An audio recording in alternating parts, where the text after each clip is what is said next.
Love Hurts is the directorial debut of Jonathan Eusebio, who is the fantastic fight coordinator behind films like Black Panther, John Wick, and The Fall Guy.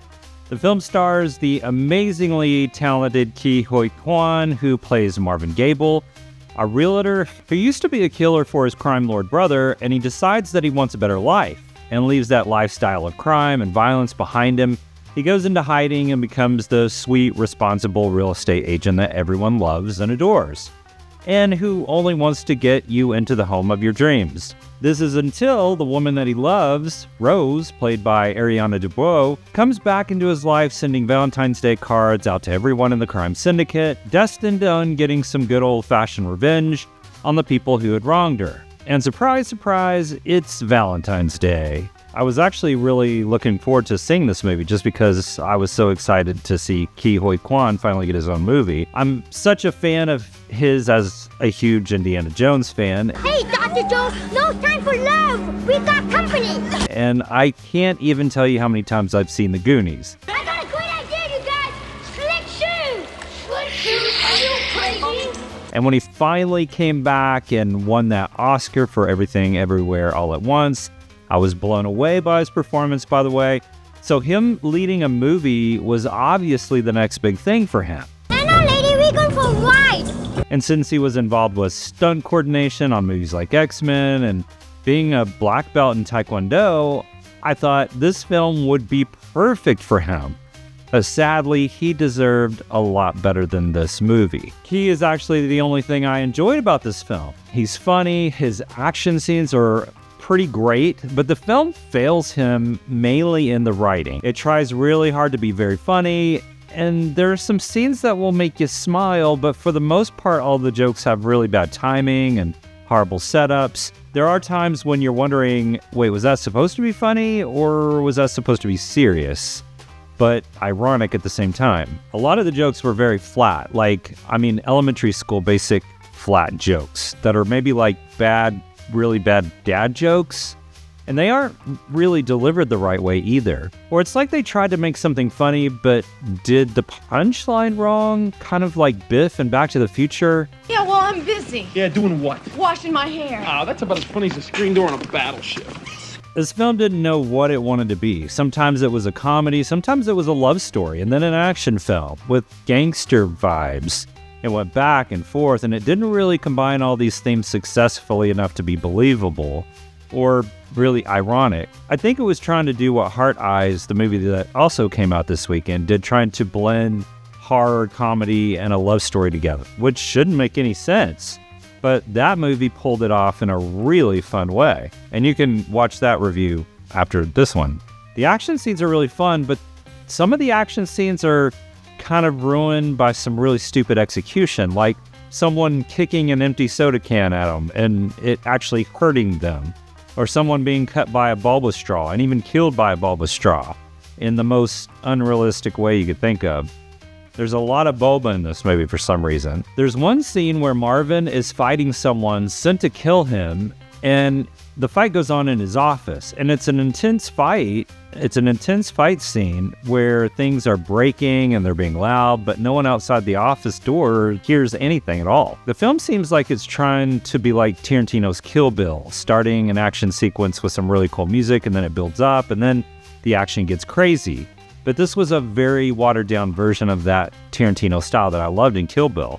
It also had some Love Actually vibes, or I hate to say Gary Marshall's Valentine's Day movie, where everyone has their sort of side love story issues going on at the same time while the main story is going on. Like, there's a hitman who's trying to get back with his wife over text messages, and he's hunting down Marvin at the same time. Or one of Marvin's employees, Ashley, who falls in love with the Raven, who writes poetry while he kills people. They were trying to hold on to the Valentine's Day theme here, and it feels really forced. Another lazy writing moment is when the final showdown between Marvin and his brother starts, and for some reason, off camera, the Barry White song, My First, My Last, My Everything, is playing on a jukebox by one of the henchmen, I guess. At first, you think that it's just a song thrown in there for fun by the director, but when the brother is in his office sucking down another boba tea and listening to the fighting outside the office, you hear the song muffled, and then Marvin kicks a guy into the jukebox and it changes the song to something else. It was kind of hard to watch and really, really weird and lazy, and I hated it. The love story between Marvin and Rose was just completely unbelievable. The two of them did not look like they belonged together in any way, shape, or form. There wasn't any chemistry between them at all, and when they finally kiss, it feels very forced and awkward. The kiss between Marty and his mom and Back to the Future looked more believable, not to give another Back to the Future reference. I don't know if it was the casting or the writing, but it was bad. Maybe it was just because they didn't take time to develop the characters and the relationships to each other. The movie is only 90 minutes long, so they had the time to do it, but maybe they just didn't have the right writers to make it happen. You don't have a lot of time to get to know the characters and you don't care about them, and they cast Sean Astin as Cliff, Marvin's boss, who believed in him enough to give him a job and talks about how Marvin is like a big brother to him. And even though I was excited to finally see the two of them together, like a small Goonies reunion, it felt really flat because they didn't develop his character, which makes the scene with him and Marvin's brother not as impactful as it should be. It's like this movie is the second and third act of another film, or this is a sequel to another better movie. The acting is fine. I really think the problem again is the writing. The actors are just making the best out of what they have. I think Ke Huy Quan pulls it off for the most part. Drew Scott, one of the brothers from Property Brothers, is in this movie as Marvin's realtor competitor and black belt Jeff Sachs, which was sort of funny, but his character was sort of pointless. And honestly, it would have been a lot funnier if he would have played himself, the way Lou Ferrigno played himself in I Love You, Man. Hulk, let me tell you something about Peter. Look, please get your hand out of my face and stop calling me Hulk.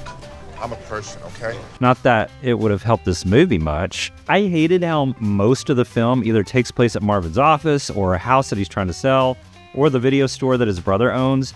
It was sort of stuck in these sets that were really boring. The one thing that made me want to leave the theater altogether, the dreaded slow motion save scene. You know the one that I'm talking about, where the main character is about to be killed by the bad guy, but someone off camera shoots the bad guy just in the nick of time, all in slow motion. That's when I'm like, nope. But thanks anyway, I'll see you later. I was hoping for more of a police story Jackie Chan movie, or even a John Wick style film with some comedy and fun. There are a few fun scenes, but for the most part it was pretty much a waste of time. I hate saying that. It's one of those Valentine's Day movies that single guys will go to on Valentine's Day, the way that I did when Die Hard, A Good Day to Die Hard came out, and I went with my other single guy friends just for something to do on V-Day. And the movie was terrible. Love Hurts has some great action scenes that get a little ridiculous at times. I love seeing Quan in his first film, and he carries what's good about the movie. The writing is pretty horrible, and you don't really care about the characters because we don't get to know them. It's a generic version of Bullet Train, John Wick, Kill Bill, Love Actually, and Valentine's Day. Actually, Valentine's Day is pretty generic. It's a generic version of itself. I'm giving Love Hurts 1 out of 5 stars for the action because I really enjoyed Quan. Love Hurts is rated R for some strong bloody violence and some severe language. If you're a bored single guy or girl on Valentine's Day, go see Hard Eyes instead. It's really funny. That movie is for people who love and hate Valentine's Day, and actually it executes what this movie was trying to do for a holiday film like V-Day. Check out my review on Hard Eyes after this if you want. Like and subscribe. It's always so appreciated. Let me know your thoughts about this film in the comments below. And as always, don't wait till it streams. Let's go to the theater and let's see it together. Dr. Jones, you cheat! You pay money, you owe me 10 cents! Look at this. Look at this.